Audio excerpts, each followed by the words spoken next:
Starting off this countdown, we have the toy monkey. You may recognize this little demon monkey from the Conjuring universe. It made a little cameo in the movie Annabelle Comes Home. Anyways, apparently this monkey is possessed by a demon that enjoys stalking its victims before murdering them. That is absolutely horrifying. Why isn't this more well known? Now, there is good news to this. Apparently it's no longer haunted. It was blessed by them and now stored safely in their museum. But before it was blessed, they told no one about this demon monkey. Coming in at number 9, we have the Other Dolls. And if you guys are liking this video so far, smash that like button and subscribe to our channel. So the Warrens have a number of creepy ass dolls that are possessed by demons, not just Annabelle. Let's take a look at some of these terrifying dolls. First up, we got this lovely doll with no mouth. Not gonna lie, it looks like a kid's paper mache craft. But that hair looks a little too real. Let's hope it's not. Then we have this doll. I didn't think we could get any worse, but whew, I was wrong. Okay, her eyes are horrifying. They literally just stole my soul. And last but not least, we got this gem. Because who doesn't love clowns, am I right? All of these dolls are apparently haunted by different demons. But that's all we know about them. The rest is a mystery. Moving on to number 8, we have the succubus demon. Succubus is a demon that is said to take the form of an attractive female in order to trick and seduce men. It's common for men to be visited by this demon in their dreams. While investigating the Smurl family haunting, Ed came in contact with a succubus demon. Both Ed and Lorraine tried to remove this demon from the Smurl family's home, but actually failed to do so. That's when they had to call in Pope Benedict XVI for help.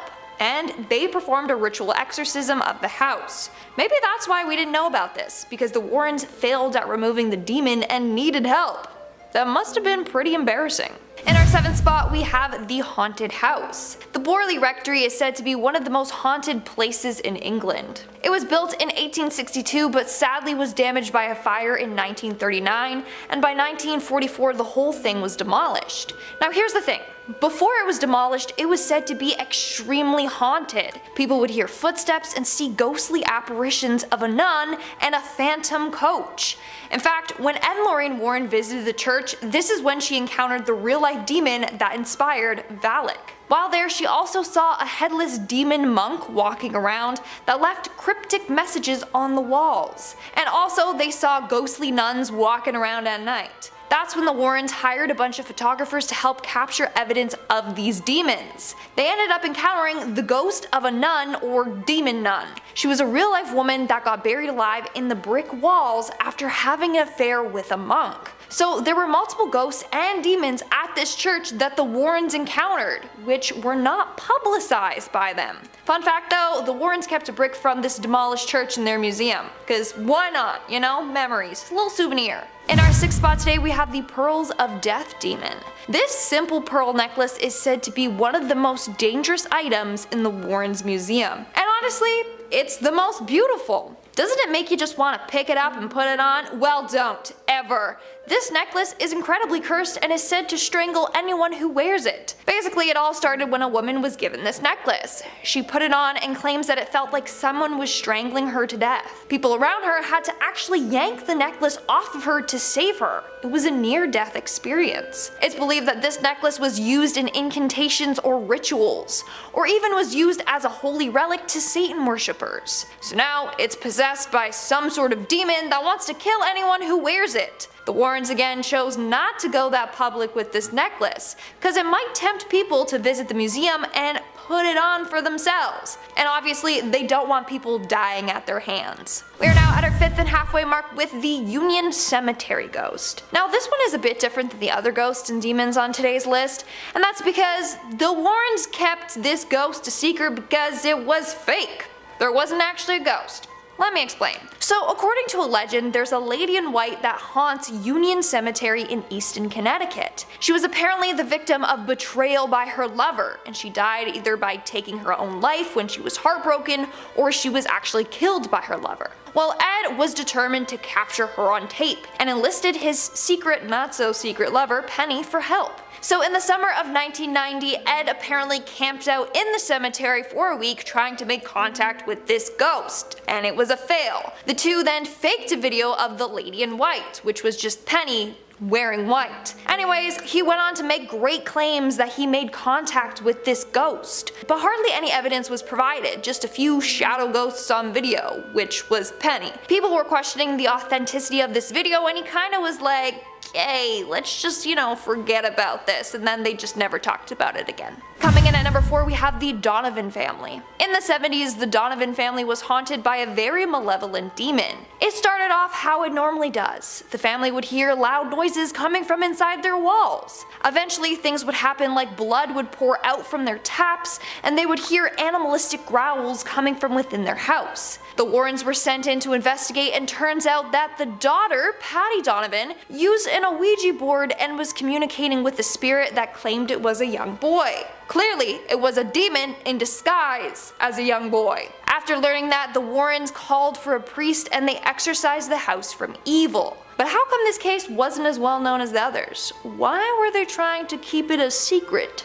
Seems suspicious. What were they hiding? In our third spot, we have the Antonellis. This is another innocent family that was terrorized by evil. It all started back in February of 1966, when the Antonelli family started experiencing some paranormal visitors. Miss Antonelli was the first to see it. She was about to doze off when she got a feeling that someone was in the room with her. She opened her eyes and saw a massive gray mist with 4 distinct appendages. She turned on the light and the figure disappeared. For years, this figure tormented her and no one believed her. That was until it started tormenting her husband, and he was all like, WTF is going on? The house really is haunted. Sorry sweetie, but I believe you now. I don't know if he actually said that, but it probably was something along those lines. Anyways, the Warrens were eventually called in and they conducted a seance. That's when they discovered a number of dark things happened at that house. Some of it was so disturbing that it's believed they wanted to try and keep this case a secret because of the home's gruesome past. Apparently a young girl became pregnant by a neighbor. Her baby was then killed and buried in the cellar. That's just some of the dark things that happened there that the Warrens were willing to share. Moving on at number 2, we have the exorcism gone wrong. In the early 2000s, Ed and Lorraine Warren traveled to Japan to check out these so-called haunted tunnels, where a number of people mysteriously died in. But they got more than they bargained for, because while in Japan, they were called in to do an exorcism on a young girl named Teresa. There was a demon inside of her fighting to take control of her body. In fact, Teresa didn't speak a word of English, but during the exorcism, she spoke fluently. Leaked footage of the exorcism shows Teresa trying to fight back against the demon. But a number of people don't think it went too well. Even if you Google the case, no information comes up. So many fans believe that poor Teresa lost her life to this demon, which is why the Warrens kept this a big secret. And in our number 1 spot today, we have the Shadow Doll. I'm gonna start by saying that Annabelle looks like nothing compared to this doll. Seriously, its appearance alone is horrifying. Way creepier than that Raggedy Ann Annabelle doll. Anyways, according to the Warrens, this doll was used in a number of satanic rituals. In fact, the doll itself is composed of human and animal bones and black magic. Then, one of the rituals went wrong, or went right, because the doll became possessed by a demon, and it's super powerful. Rumor has it that if you take a picture of the doll, then it will latch onto you and visit you in your dreams. The dreams will be so bad that you'll either have a heart attack and die, or never want to sleep ever again. In fact, according to the Warrens, this demon doll has been responsible for a number of deaths. So the doll was first for sale in an antique shop, and a couple decided to buy it. I'ma stop myself right there. I don't know what possessed this couple to buy the doll. Probably the demon possessed them and convinced them it was a good idea, because who the hell would look at this thing and be like, huh, that's a great little fun-loving doll, isn't it cute? No! Anyways, the couple began to experience intense and horrifying nightmares. They later found out that they were having identical nightmares, and one night the husband woke up with huge gash marks on his back. They linked this all back to the doll and got rid of it. Now, since this demon is so powerful, the Warrens obviously didn't want to tell people about it, because then the media would go on a frenzy and take photos of it, and then the demon doll would curse all them. So they hid it away in their museum for as long as they could. Coming in at number 10, we have Annabelle. Bought in an antique shop in 1970, a woman gave a raggedy doll to her daughter, Donna, who was in nursing school. Now let me just say, I had my own Raggedy Ann doll growing up, and it always gave me the chills. details. Now, Donna and her roommate Angie kept coming home to find the doll in different positions and different locations. Then the doll began leaving them notes reading help. A psychic told them that the doll was possessed by the spirit of a girl named Annabelle who had died at the location where their apartment complex had been built. But the girl's friend Lou thought there was something more sinister about Annabelle, and she levitated up his body and strangled him until he passed out. The girls then called Ed and Lorraine Warren, who decided the doll was actually a conduit to hell that a demon was using. 2 exorcisms didn't work, and the Warrens took Annabelle home. Now, upon arriving home, Ed and Lorraine placed the doll in Ed's study, and the doll levitated and moved about the house. Even when placed in the locked office in an outer building, the Warrens claimed that she would turn up later inside the house. Finally, the Warrens decided to lock Annabelle up for good,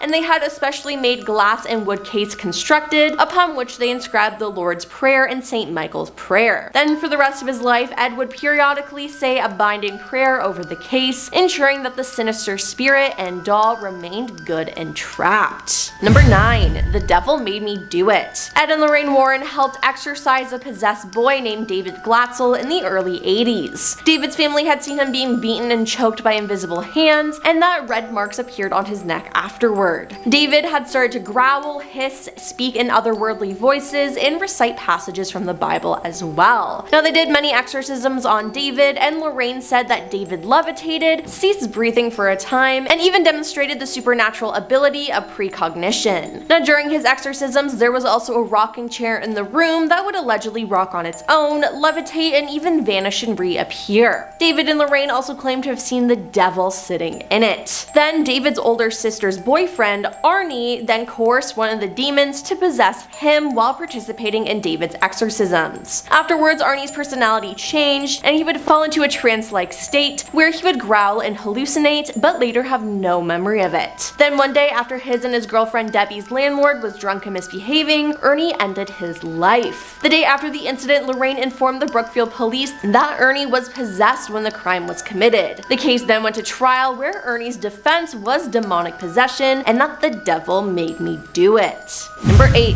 The Enfield Poltergeist. The Enfield Poltergeist was a claim of supernatural activity in Enfield, London between 1977 and 1979. The poltergeist activity centered around 2 young sisters, Janet and Margaret Hodgson. In August 1977, single-parent Peggy Hodgson called the Metropolitan Police to her rented home, claiming she had witnessed furniture moving and that 2 of her 4 children heard knocking sounds in the walls. Later claims included disembodied voices, loud noises, thrown toys, overturned chairs, and children levitating. Over a period of 18 months, more than 30 people, including the Hodgson's neighbors, paranormal investigators, and journalists, say they variously saw heavy furniture moving on its own accord, objects being thrown across the room, and the sisters seeming to levitate several feet off the ground. Many have also recorded knocking noises and a gruff voice. Now, Ed and Lorraine Warren went to investigate in 1978 and were convinced that the events had a supernatural explanation. It was during this time that the house of the supposed poltergeist started speaking through Janet. The young girl would often go in a trance-like state where she would speak in a deep, scratchy voice, claiming to be the ghost of a man named Bill Wilkins who had died in the house years before. Now, one of the interactions of Janet levitating was actually caught on camera. Number 7. The Sinister House. It's important to note that the Sinister House used to be a former funeral home, so of course it was haunted. The Warrens arrived at the house in 1986 to conduct their investigation. While there, the couple proclaimed that the house was infested with demons. The story begins with Carmen and Alan Sinister, their 3 sons, their daughter, and 2 nieces moving into a home in Southington, Connecticut. Strange happenings of the house started off fairly innocent, with the mother noticing items around the house going missing. Then the children started talking about seeing strange people in their home, more specifically a man with long black hair. Then the eldest son had a drastic personality change that included violent outbursts. He attacked family members out of nowhere and didn't seem like himself. Now, doctors diagnosed him with schizophrenia, but the family was not convinced. They believed that his strange and terrifying behavior was the result of the environment and the ghost in the home. Ed and Lorraine spent weeks in the home to get the full demonic experience, and after their investigation, they declared that the morticians that had worked in the home when it was a funeral parlor practiced necromancy and had infused the home with a deep evil. The Warrens performed an exorcism on the home to rid of the evil and make it safe for the family to return. Number 6. The Demonic Werewolf. This account is based on a story of Bill Ramsey, a real real werewolf in London.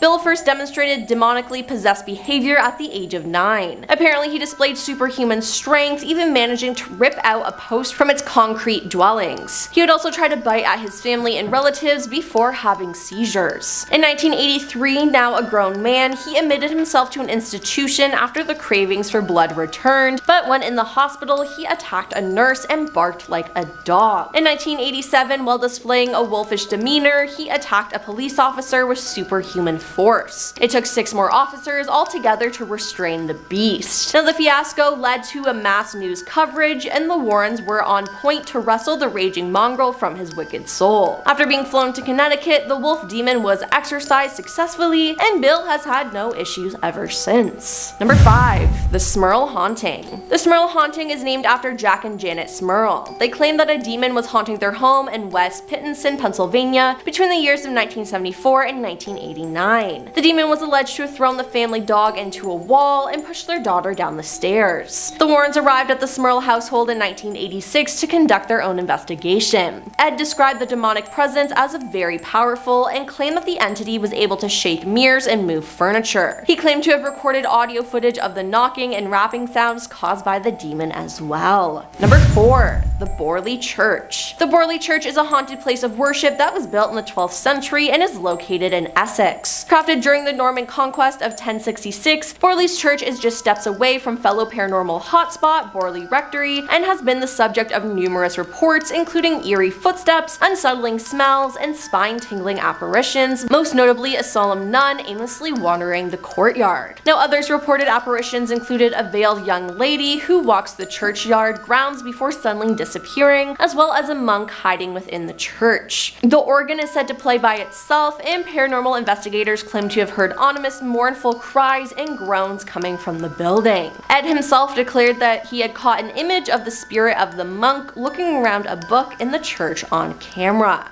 Number 3. Amityville. One of the most famous haunted houses in the United States is the Dutch colonial house at 112 Ocean Avenue in Amityville, New York. The haunting stems from the night of November 13, 1974, when 23-year-old Ronald DeFeo ended the lives of all 6 members of his family. He was arrested, convicted, and given 6 concurrent life sentences. Then in December of 1975, George and Kathy Lutz, along with their 3 children, moved into the house and exclaimed that spooky things were happening. For example, George would wake up at 3:15 every morning, which was the approximate time that Ronald committed his crimes. Kathy said that she would feel a ghostly presence and be embraced by it, and all this and more caused the family to flee in fear after only staying in the house for 28 days. Due to this, Ed and Lorraine visited the house and set up time-lapse infrared cameras and caught a photo of a ghost boy. Now the picture wasn't made public until 3 years later when George Lutz appeared on the Merv Griffith show in 1979. Now believers of the haunting think this is the photo of the ghost of the youngest DeFeo son, John Matthew, who was 9 at the time of the deaths. The Warrens have suggested that the house is occupied by a malevolent spirit due to its history and tried their best to cast them out. Number 2. Cindy McBain. One day, on one of the 15-year-old's many trips to the mall, Cindy McBain found a new shop called the Antique Attic. Wandering around, she was excited to find a battered old Ouija board for sale, which she bought for $5. After getting the board home, Cindy tried it out with her friend Nancy, and during the first session, the girls heard clawing coming from within Cindy's bedroom walls, which they described as sounding like something trying to be set free. The incident resulted in Nancy running from the house, but Cindy continued to experiment with the Ouija board. Soon after, her friends started to notice a big change in Cindy as she had lost her normally big appetite and she had become gaunt and dull-eyed. Even her teachers became concerned, as did her parents, who on several occasions heard strange voices coming from Cindy's bedroom. When her mother discovered the Ouija board and tried to take it, Cindy became aggressive and grasped her arm with a strong hand, and she later reported feeling afraid of her own daughter. As things escalated, the clawing sound was heard throughout the whole house. Cindy quit school and became a virtual stranger to her family. She eventually became violent, at one point attacking her father and slamming his head into a wall. After this, Cindy was hospitalized and the Warrens were called in. The climax of the case took place at Cindy's hospital bed, and after coming to the conclusion that Cindy was a victim of demonic infestation, the Warrens called in Father Elmy, who noted that Cindy reacted violently to a crucifix. Then, over the next 18 hours, the priest conducted an exorcism. And coming in at number 1 is the Conjuring House. Originally called the Arnold Estate, this house came filled with horrors. In January 1971, the Perron family, Roger, Carolyn, and their 5 daughters, Andrea, Nancy, Christine, Cindy, and April, moved into a farmhouse. Not long after moving in, the family reportedly experienced all manners of paranormal activity, from apparitions to physical attacks by unseen hands. Now, the most frequent apparition was one of a woman with a broken neck who came to be popularized as Bathsheba Sherman. Now, it turns out that there actually was a real person named Bathsheba Sherman who lived on the Perrons' property in the mid-1800s. She was rumored to be a Satanist, and there was evidence that she had been involved in the death of a neighborhood child, though no trial ever took place. Now, the Perrons believed that it was Bathsheba's spirit that was tormenting them. Paranormal investigators Ed and Lorraine inserted themselves into the family's alleged experiences, making the case famous via their lectures and eventually the Conjuring film. Now, the Perron family claimed that paranormal experiences went on for almost 10 years until the family had abandoned the house in 1980. Coming in at number 10, we have the Connecticut Poltergeist. I found a video clip of Ed and Lorraine investigating the haunting of a Connecticut home. This haunting was later the basis for the movie The Haunting in Connecticut,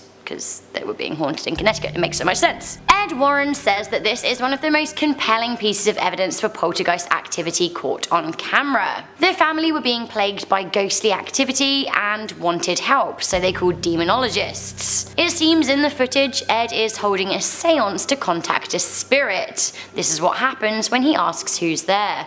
1 knock for yes, 2 for no. Are you a man? Are you a boy?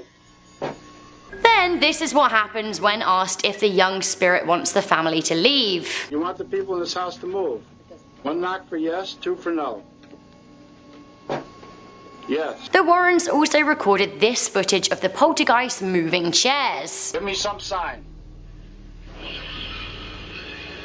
Later, the poltergeist is shown trying to pull a chair out from under a child. Years later, Lorraine was interviewed about the house and she said the spirits were cleared with an exorcism. She also said this. There was a very old tree that was right in front of this house.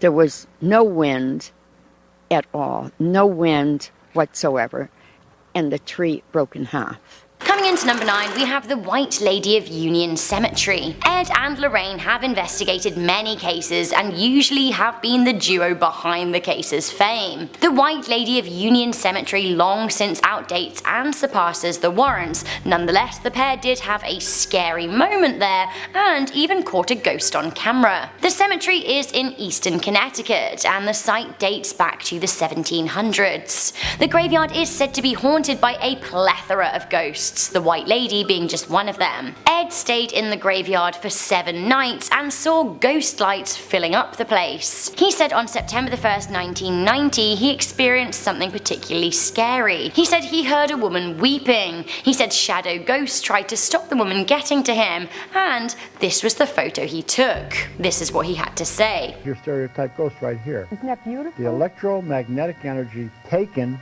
from the plant life in the cemetery is used by the spirit to form this image. Coming into number 8, we have the devil. Ed and Lorraine Warren met the devil and they testified to it. This all went down in 1981 when they were called into a murder trial. Arnie Cheyenne Johnson claimed to have killed his landlord because the devil made him do it.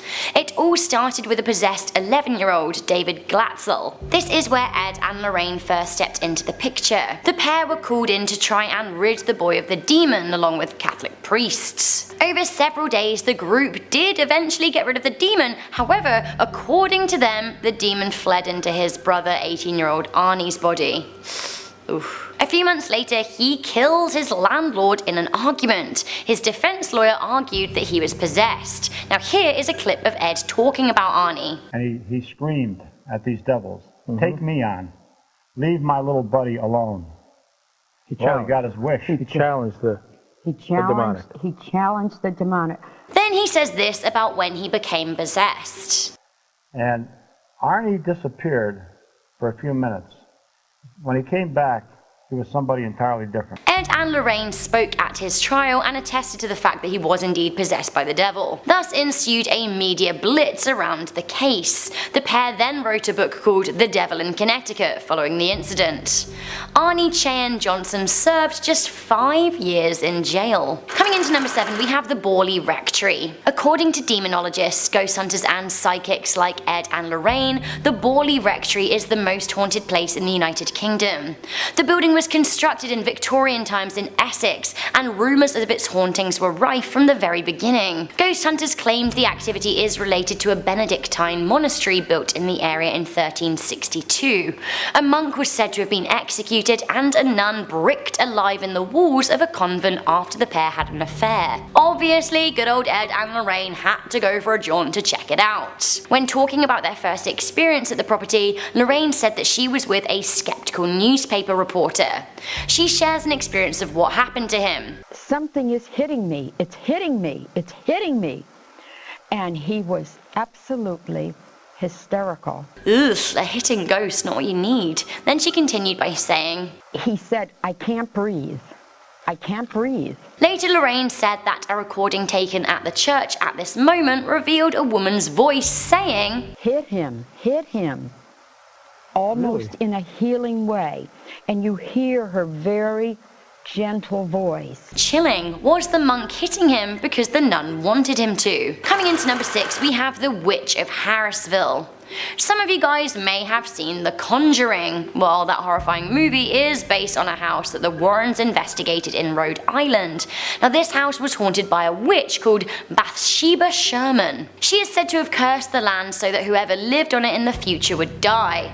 What a babe. One of the Perrin family members, Andrea, discusses her time in the house. In this clip, she's talking about her sister. And the door opened to the pantry, and April looked up at my mother and she said, Mommy, something really bad happened in there.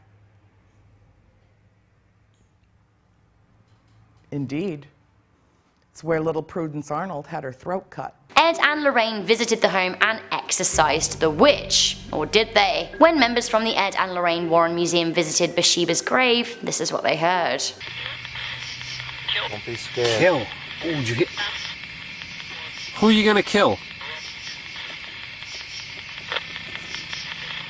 Coming into number 5, we have the Enfield Poltergeist. The Enfield Poltergeist was a case investigated by Ed and Lorraine in 1977. The pair travelled to England to investigate the rumoured haunted home in North London. They deduced the mysterious goings-on were a result of demonic possession. The residents recorded sounds that took place in a bedroom after their children had gone to bed. Now, bear in mind, in the 70s, not a lot of people had video recording equipment or even audio recording equipment. All the lights gone out. Oh.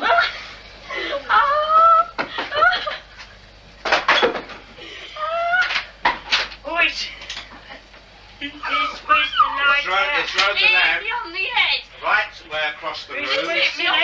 And pull it out of the socket. So we hear screaming and confusion as the lights go out. It seems as if a lamp was pulled out of the socket. Then this happens. Who's that shaking the door? Oh. What's on there? Mum's laughing.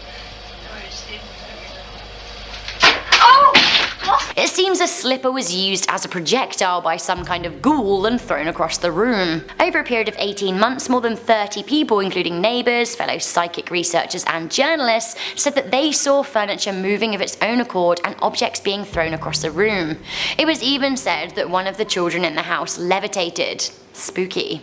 The events that took place in this Enfield house make up the inspiration behind The Conjuring 2. Coming into number 4, very famous, we have Amityville. In a 2013 interview, Lorraine Warren said that this case haunted her the most. She said, I will never go in the Amityville house again. What happened in this house that made a self-confessed expert demonologist scared to return? The story goes that in 1974, 23-year-old Ronald J. Defoe Jr. murdered his entire a family when they slept at their home in Amityville. He killed 6 people. Now these were said to be his 4 siblings and his parents. He said he heard voices that told him to do it.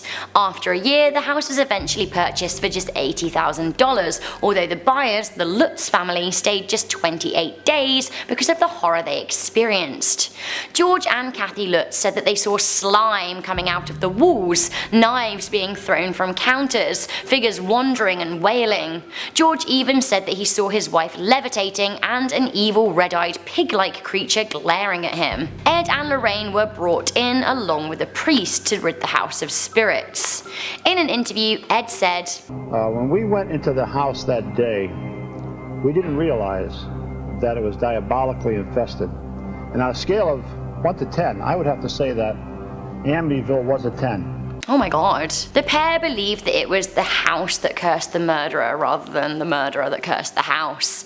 Today, there have been 18 different films about the home. Okay, because Amityville was so scary it gets 2 points of its very own. We have The Ghost Boy at number 3. This picture was taken by Ed Warren as he investigated the Amityville house. The picture shows what appears to be a demonic boy. The Warrens suspected it could be one of the youngest children with his eyes glowing from the infrared film. The Warrens believe that this is one of the most credible pieces of evidence for ghosts ever caught on camera. Honestly, it gives me chills to look at this picture. Coming into number 2, we have the very famous Annabelle doll. So many of you will know the horrifying story of Annabelle, a possessed real doll behind the Annabelle and Conjuring franchise. Ed and Lorraine were called upon by 2 young women to deal with an out-of-control Raggedy Ann doll. The doll then became infamous for being demonically possessed, perpetuating the trope for the demon dolly. Annabelle lives in a locked case in the Warrens Occult Museum. Now there isn't any video evidence of the doll being a menace, but things did get pretty scary recently when the doll was moved in a Facebook Live video. On hand at the Warrens Museum were Dan Rivera and Tony Sepra, who were handling the move. Dan says this about Annabelle. The most diabolical, most haunted, most evil item in the occult museum. And he is also charged with moving the doll. Tony explains how Dan has made it safe to move Annabelle here. As long as your skin is not going to be in contact with the aura of that doll, which is touching the surface of the doll with your human hands. You don't want to do that. Before the doll is moved, the pair pray. Saint Michael the Archangel, defend us in battle, be our protection against the malice and snares of the devil. May God rebuke him, we humbly pray. And do thou, O Prince of the heavenly host, by the power of God, thrust into hell Satan and all the evil spirits who wander through the world for the ruin of souls. Amen. Okay, watch as they move the doll now, it's really tense.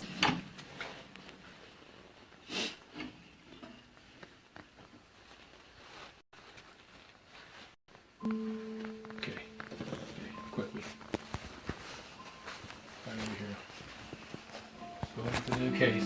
They then pray again, and also tell a story about a guy who provoked Annabelle by tapping on her case. According to the duo, the man died that evening in a bike accident. Okay, finally, arguably one of the most haunted places in the world, a truly terrifying place. I'm not sure I'd even ever set foot in it. We have the Occult Museum. So this is one of the scariest things that Ed and Lorraine ever experienced together. This was the creation of their Occult Museum in Monroe, Connecticut. This is what Lorraine said about the place when she was leading a tour of her home. You're in probably one of the most haunted places in the world because of the things that are in here. Everything in here has been taken from some place where people were either killed or maimed or so many ways. So it's tragic for me. So basically it's the culmination of all of their scary cases in one. In the museum you can find Annabelle, no thanks, and the Conjuring mirror, and way more. She says you should never ever touch anything in the museum. Now despite living with Annabelle in the museum, this is Lorraine's reaction when she walks by her. This is the worst thing in here, is that doll. I'm not gonna stare at it though. So you can take the picture, but I'm not going to stare at it because that has done bad harm on a lot of people. A priest circulates the museum daily to bless the space. Father, of the Son, of the Holy spirit, amen? What has been done is circular embolism, which is prayers, are said all the time, to pray. Yeah, it's pretty intense. Starting off in our number 10 spot, we have Leslie. Leslie was a 19-year-old student who was attending college in Hartford when she encountered the Warrens. Leslie came from quite a well-off New York family, but in the end she came to the Warrens for help because she was experiencing these unexplainable bouts of depression and anger, and she wanted to see them resolved. She actually, in the beginning, only met with Ed, and when she did, she explained to him that she had previously called upon demons and even the devil himself in order to help her win the love of a boy back home. Apparently, this worked. She had won the boy, and now Satan was on the way to claim her soul, which is why she needed the help of the Warrens before it became too late. In our number 9 spot today, we have the Borley Church. This is the story that is behind the inspiration for the terrifying movie The Nun, so buckle up because it's a good one. This story takes place when the Warrens went to Essex in order to investigate claims of the haunted Borley Church. The tales involved ghostly chanting, organ music being heard when no one can be seen playing, as well as the ghosts of both monks and nuns roaming around the area. It is said that these hauntings started because in one of the past lives of the area and the building, it is said that a nun was buried in the walls alive after attempting to run off with a monk. I gotta be honest, if that was me, I'd haunt that place forever too. The Warrens are said to have made a series of visits to Borley, and in regards to their very first visit, Lorraine apparently said that it was a phenomenal experience. She spoke about how there was a reporter who was also there to cover the story, and this reporter was particularly skeptic about the reports. Suddenly, this reporter began feeling ill and was struggling to breathe. Later that night, after listening to a tape recording of the event, it is said that a disembodied female voice could be heard repeating the words, "Hit him, hit him." In our number 8 spot today, we have the vampire. This story is said to be that of a sort of possession, which I honestly wasn't expecting. It is said that the subject in this case, who isn't named, began to have an interest in the occult because of a sort of curiosity with morbidity and death. This then led to her starting to practice satanic rituals, which, listen, we can all express ourselves how we choose, but just be careful, because for this woman, these rituals led to a bloodlust. She soon found herself waiting outside of cemeteries and dark places, trying to find a young man to prey upon. She would then bite them, like what you'd expect a vampire to do, but it is said that these bites were only to satisfy her craving and hunger, and that the bites were never serious. I'm just saying, serious injury or not, it's pretty messed up. It is said that during her interview with Ed Warren, the woman confessed to having bitten 16 different people this way. In our number 7 spot today, we have Satan's Harvest. This is the story that is said to be behind the book Satan's Harvest, and it involves someone named Maurice Therault, who is also known by the nickname Frenchie. He was a farmer, and it is said that he had 2 personalities. One was kind and friendly and warm, his neighbors loved him, some members of his family loved him, but there was another side of him that was dark and cruel and twisted, and this was seen towards specific members of his family. Ed and Lorraine came to investigate, and it is said that chaos ensued. They claimed to see him bleeding from his eyes, they found crosses that would just appear on his body, and even messages written on his back. In our number 6 spot today, we have West Point. This story starts out when Ed and Lorraine were called to a military academy in West Point, New York. When the couple arrived, it is said that Lorraine could sense what was going on. She felt the presence of an Irish cook named Molly. She explained that Molly was a bit clumsy and messy, but this wasn't the only presence, however. The officers at the academy would complain about a ghost moving objects around their living quarters. It was later identified as a ghost named Greer, which, after some research, turned out to be quite eerie. This is because it is believed that this ghost might have been that of Lawrence Greer. This man was a Buffalo soldier until it is said that he turned into a killer. Here's the really creepy part though. I mean, as if being a killer isn't creepy enough. It is said that after Greer's trial, there's no record of what happened to him. In our number 5 spot today, we have the Ouija board. This story is one that Ed Warren told when he was trying to set an example of how things of the occult and the supernatural certainly are not for amateurs or for the faint of heart. He used this story of a girl who was playing with a Ouija board. you know, how all good supernatural stories start. She asked for proof of a spirit presence, and she got a lot more than she bargained for. Warren said, quote, "She got this proof with 2 days and 2 nights of hell." Apparently it started off with a manifestation of a sort of animal form walking on her bed. This then turned physical, and whatever this entity was left her with bruises. It is said that thankfully the mother in the home saw what was happening and she took action. She not only prayed by the girl's bedside, but she also sprinkled holy water. There was a 2-day vigil in which everyone tried to rid the girl of this demonic presence that she had summoned, and thankfully, it worked. In our number 4 spot today, we have The Beginning. We talk a lot about the most famous cases of the Warrens, like the ones that inspired the Conjuring movies or Haunting in Connecticut or The Nun, but what we don't really talk about is how the Warrens got into the occult. I mean, most people, especially in their day, don't just wake up and suddenly go, "I think I'm gonna dedicate my life to the paranormal." So something must have happened to pique their interest. Well, apparently for Ed Warren, it started at quite a young age. It is said that Ed realized at only age 5 that his house was haunted. Apparently he witnessed a glowing orb and a terrifying woman's face coming out of his closet. I mean, that would be horrible to see as a grown adult. I can't imagine at that age. But it fully makes sense as to why he later became so interested in the things that he did. Before Ed and Lorraine became the names that they are today, it is said that in order to help the pair get a foot in the door, literally into haunted homes, Ed used his passion for painting. He used this by painting homeowners' pictures of their houses. Clearly, something he did must have worked. In our number 3 spot today, we have the Lindley Street haunting. This is a case that the Warrens were involved in back in the 70s. A couple named Gerald and Laura Goodwin had adopted a girl named Marcia a few years prior to this case and the strange occurrences taking place. There were a bunch of weird things that started happening, including furniture moving, seemingly of its own accord, as well as a crucifix flying off the wall, again seemingly by some sort of invisible force. What really drew people into this case specifically, and what made it so sensational, was the number of people who had reputations of being reliable, who also claimed to witness these strange occurrences. It is said that some people claimed to even hear Marcia's pet cat speak. One reverend even claimed to see the cat singing Christmas carols in the basement. But let's be honest, while that would be very jarring, that's also one of the funniest things I've ever heard. In our number 2 spot today, we have the Antonellis. The story of this haunting starts off with Mrs. Antonelli, who in February of 1966 claimed that while everyone else in the house was sleeping, she saw some sort of apparition. She explains that it was a mass of gray mist that had 4 distinct appendages, and she said it was bright and looked as if it was in sort of a bubble. No one, including her own husband, believed the things she had seen until a year later.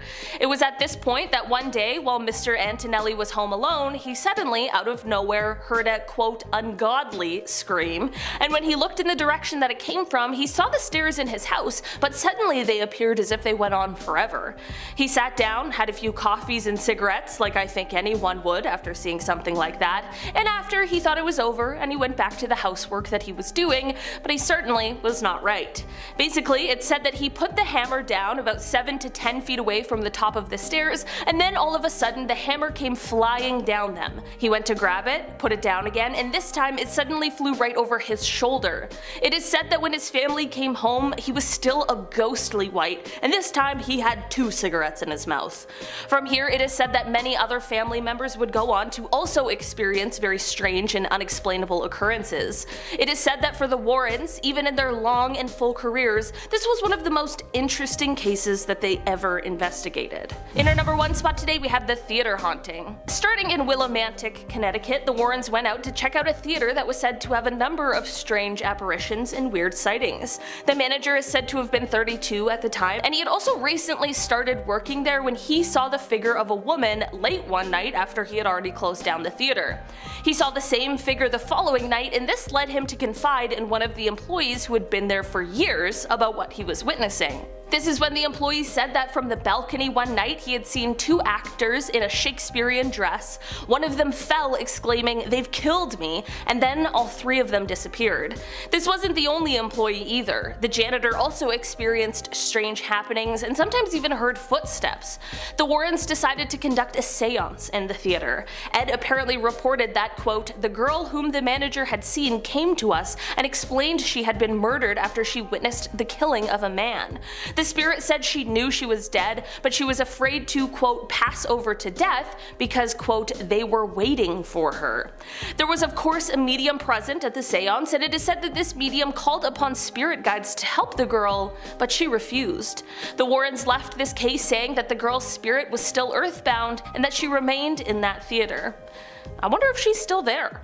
Does anyone know? At number 10 is the Buddhist exorcism. And Lorraine Warren didn't limit themselves to American spooks. They wanted to explore all kinds of ghosts and demons from around the world. Think about it, there are so many regional monsters waiting to be discovered. It's not just about battling your everyday demons. See, they took on the Oni and Yoaki. So they jetted off to Japan to investigate these eerie tunnels where people met their end. Ed, who knew Japan from his Navy days during WW2, was keen to dive into their culture and mysteries, but it was no vacation. They were called to help Teresa, a young woman plagued by multiple demons. Buddhist exorcism was the name of the game here, a stark contrast to their usual Catholic connection. In the footage, Lorraine's trying her best to cast out the evil. It's not easy to watch someone in such torment, but the experts were on hand, and Lorraine had high praise for the Buddhist team, saying that they were cut from a different cloth. At number 9 is the Satanic Idol. Ed and Lorraine Warren had their share of spooky encounters, and here's one you might not have heard of because the Warrens aren't too keen on bringing it up. A satanic idol and a human skull, both found in their collection. Imagine owning something like that. The skull was given to them as a gift, and while it's a bizarre present, it fits their unusual line of work. Now let's talk about the idol. It's an eerie, tall, slender thing, and even though it doesn't scream Satan at first glance, it gives off some seriously creepy vibes. A local hunter stumbled upon it in the woods along with the skull, and that's where the story takes a mysterious twist. See, the hunter claims he was later approached by a man in black and urged him to leave that stuff behind. Spooked and not knowing what to do, he took it to the Warrens, who must have thought it was a great addition to their collection. However, things took a dark turn. See, Lorraine fell seriously ill after they brought the idol home, and Ed believed it was linked to their new acquisition. She eventually recovered, but the details of how they purified or cleansed the idol remain a mystery. It's now part of their haunted relics collection, waiting for Hollywood to come knocking. Maybe it'll star in a horror movie soon. If you're enjoying the video so far, you can support the channel by pressing like, subscribing to Most Amazing, and ringing that notification bell. It's free! Clara Germana cell possession, or Clara Germana Kell possession. I know what. Imagine being a perfectly ordinary teenager and suddenly you're speaking languages you've never even heard before, exhibiting superhuman strength, and reacting violently to religious symbols. It's like something straight out of a horror movie. But this was no horror movie, it was the real-life ordeal. In 1996, this South American girl had the whole town spooked. She was sent to a Roman Catholic mission school, and that's when all the weirdness began. Clara began speaking language she had no business knowing, like Polish, German, and French. It's her father, Erasmus Horner, the local Catholic priest, who must have had nerves of steel. He came to investigate, and after witnessing Clara's terrifying behavior, he was convinced that she was under the influence of something truly malevolent. The priest and his team embarked on a series of exorcisms, battling whatever had taken a hold of Clara. It's a story that'll send shivers down your spine and make you think twice about what might be lurking in the shadows.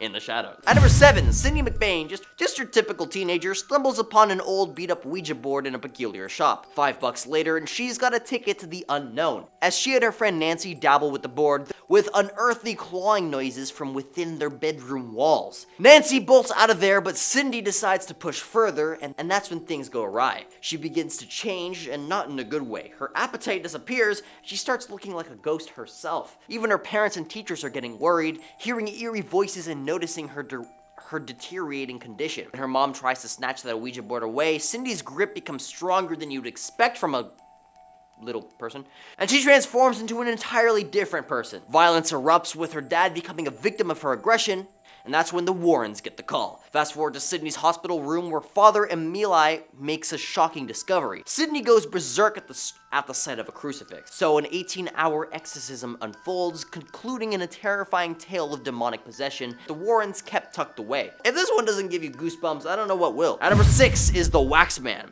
Now the Wax Man, as they call him, is a figure shrouded in mystery right out of Cincinnati, Ohio. Every night, like clockwork at 11:30 p.m., he steps out of his house and embarks on a peculiar journey to a junkyard. Now why the nickname Wax Man, you ask? It's because of his face, or at least what people catch a glimpse of, which seems eerily waxy.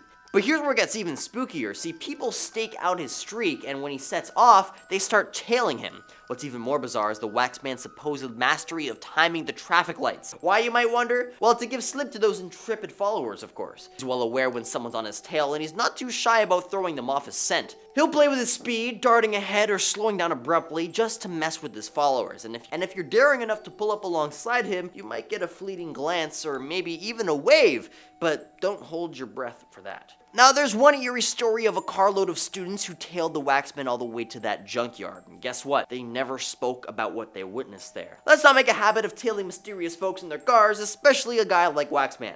Seriously, it's just like asking for trouble. And number 5 is the Amityville horror hoax. The Amityville horror, a chilling case linked to the Warrens, became a sensation before the Conjuring franchise. The Lutz family alleged finding a demonic footprint in the snow, but weather records don't back that up. No snowfall then. The book and film mention police involvement, but records beg to differ.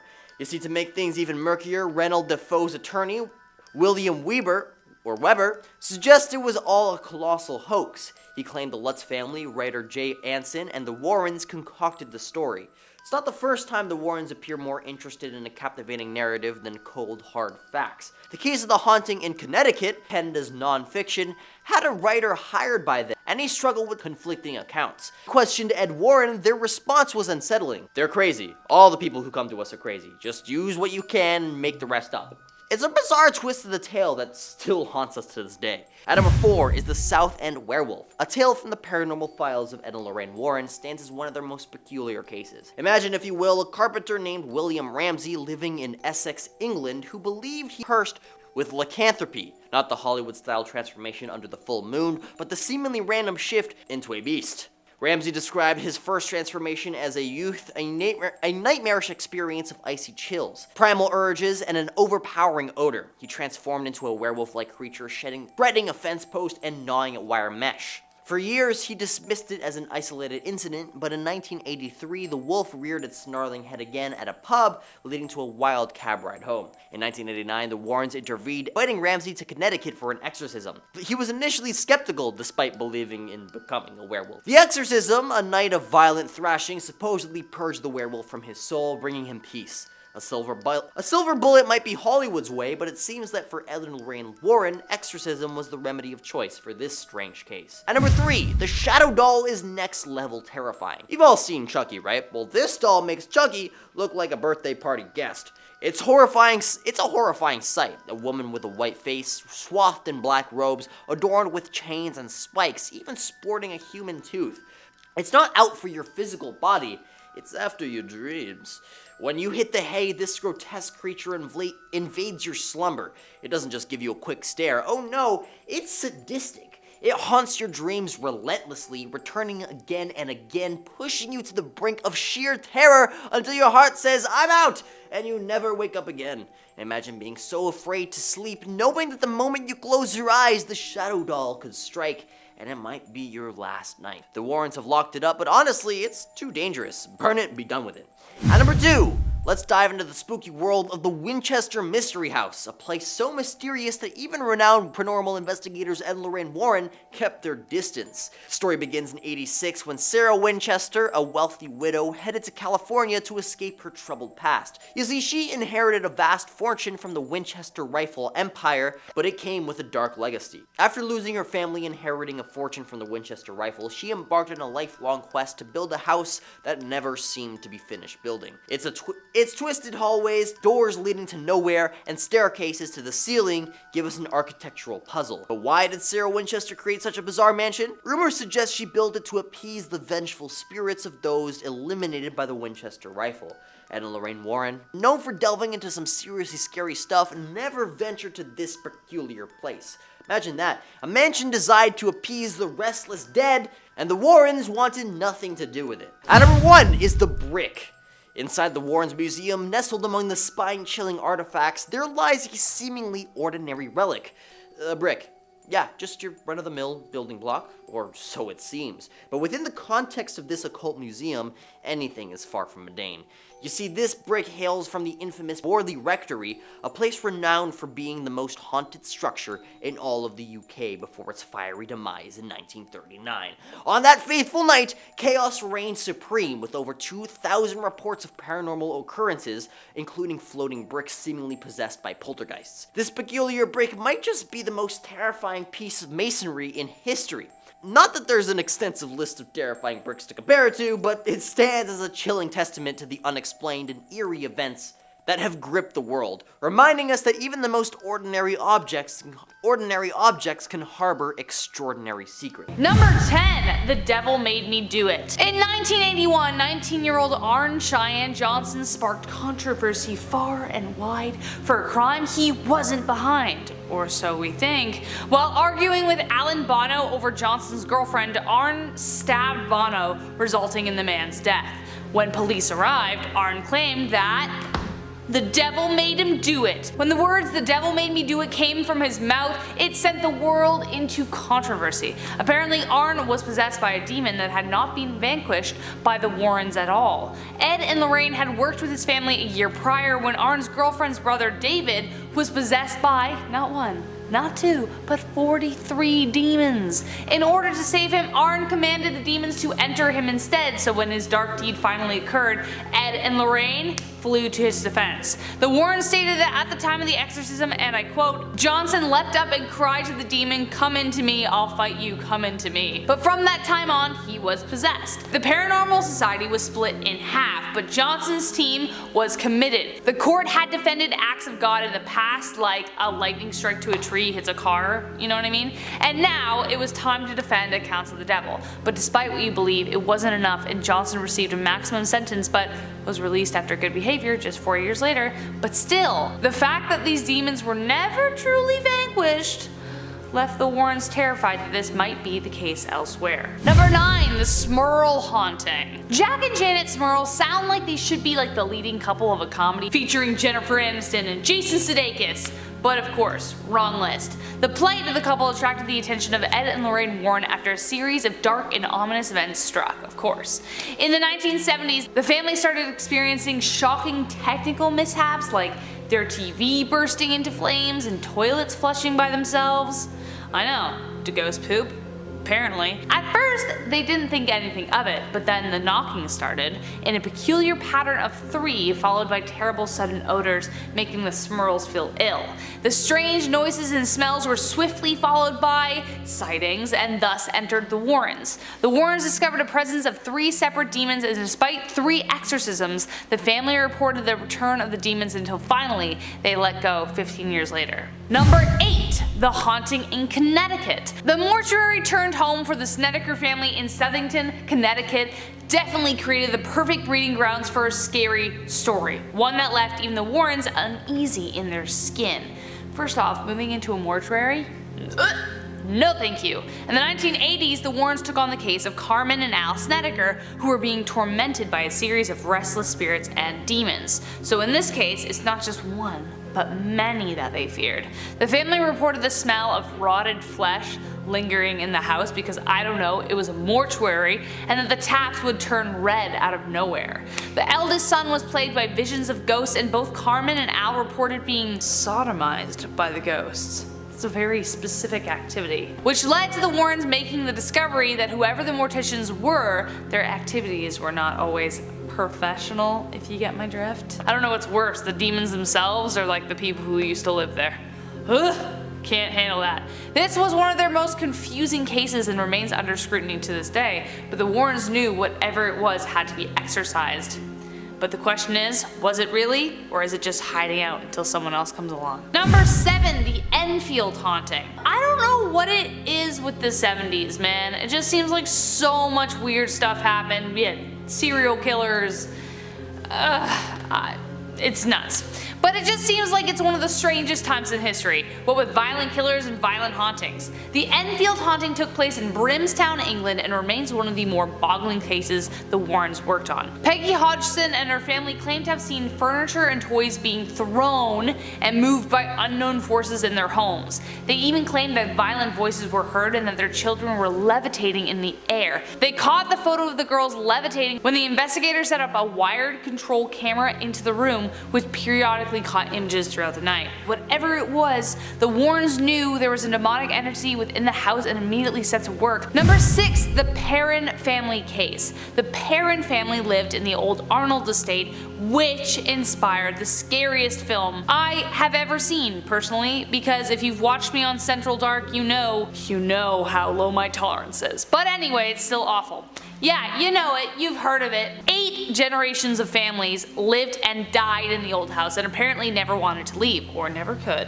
When the Perrin family moved in the 1970s, the advice they got was to leave the lights on always. Why didn't you leave then? I don't know. I don't know how that didn't send them running for the hills. The house had been rife with tragedy, but one of the 3 people who took their own lives was an alleged Satanist whose activity was responsible for the possession of the house. Her name was Bathsheba Sherman, who became a demon that Lorraine will never forget. The demon would physically attack the daughters of the Perrin family, with one reportedly seeing a floating head screaming and retching at her. Ugh, I almost didn't say her name, but I did, so we'll see what happens to me now. Number 5, the Shadow Doll. The Shadow Doll is literally the doll of your nightmares. The Shadow Doll comes from unknown origins but was kept in the Warrens Museum for safekeeping. But what we do know was that it was used for satanic rituals, and that the thing is doused in black magic and contains human and animal bones. Whatever possesses this thing had the Warrens take it into their possession to ensure that it caused harm to no one else. Legend has it that if you take a picture of the doll, it will possess your nightmares. But it won't just be any nightmare. It will be the most terrifying you've ever experienced, and some have even suffered heart attacks from them. I know what you're thinking. Why didn't they just burn the thing? Well, what's more dangerous? A demon you can see right in front of you, or one free to wander wherever it chooses? Honestly, I take the spider approach with this. If you see the spider, you know where the spider is, you're good. As soon as the spider disappears, burn your house down. Number 4, Valak. This one is a little controversial because was it just made up for the films? We don't know. Valak is a real demon mentioned in the Lesser Key of Solomon that was introduced into the Conjuring series of films. Though her direct involvement with Lorraine and Ed is under debate, Lorraine's belief in the demon was very strong. Valak is referred to as the Great President of Hell, and usually chooses to appear as a small winged, 2-headed creature thing resembling a child. Valak is said to command 30 legions of demons, and in the film became the leading arch nemesis of the Warrens. We'll mention Borley Church in a second, but Valak was portrayed as a nun. But there is some speculation that says that they may have actually encountered him throughout some of their worst cases. Lorraine often said that she encountered a black, shadowy vision of a dark entity whenever she wasn't working on a case, and believed that she was being followed by something she couldn't explain. Want to know more? Stay tuned until the end of the video and make sure to like and subscribe while we're here. Number 3, Borley Church relates to Valak. We'll talk about this in a second. The grim history of Borley Church is the perfect setting for a horror film. The land upon which it is built used to be the home to a 14th century monastery, where a monk fell in love with a nun at a nearby convent, which led to the monk being hanged, and the nun was bricked up alive within the walls of her convent, which sounds pretty friggin' extreme if you ask me. It sounds like evil resided there long before Ed and Lorraine made the trek out to sort out whatever demon lay between its walls. Whoever did that to those 2 poor people, ugh, that's awful. This case inspired the famous nun apparition, as I mentioned, as the youngest daughter of the family who settled there reported seeing her figure. She was also pushed and slapped hard enough to leave welts behind, and that was just in the 1800s. When Ed and Lorraine visited, they obtained photo evidence of the hauntings. Ed Ed captured the image of a monk leafing through one of the books at the altar, and Lorraine experienced a black entity rush past her phallic. She remembered feeling an overwhelming sense of evil. A picture revealed later showed that the shadow of a nun was rushing past her, so that's where the image came from. So was it phallic? We don't know. Number 2, the Annabelle doll. You knew. Probably the most famous of the hauntings conquered by the Warrens was the Annabelle doll. It would almost be a crime not to mention it. Dolls are already eerie with their like black, piercing, beady eyes that look like there's nothing there. But in this case, the most terrifying part was the thing behind it. The case dates back to the 1970s when a Raggedy Ann doll was innocently purchased from an antique store for her daughter. Soon the doll began raising alarm when it would change positions in the house, boggling its owners. But when the notes started showing up saying help me and help Lou, then they came home to find it covered in blood, and they decided then that they needed to call a professional. The first medium they called in said it was just the spirit of a girl who passed away, but then the owner, Angie's boyfriend, was attacked. Enter the Warrens. They knew the doll was in fact a demon based on the marks of the beast and other encounters. They removed the doll and took it home, vowing not to take the highway, concerned that whatever was within the doll might cause an accident.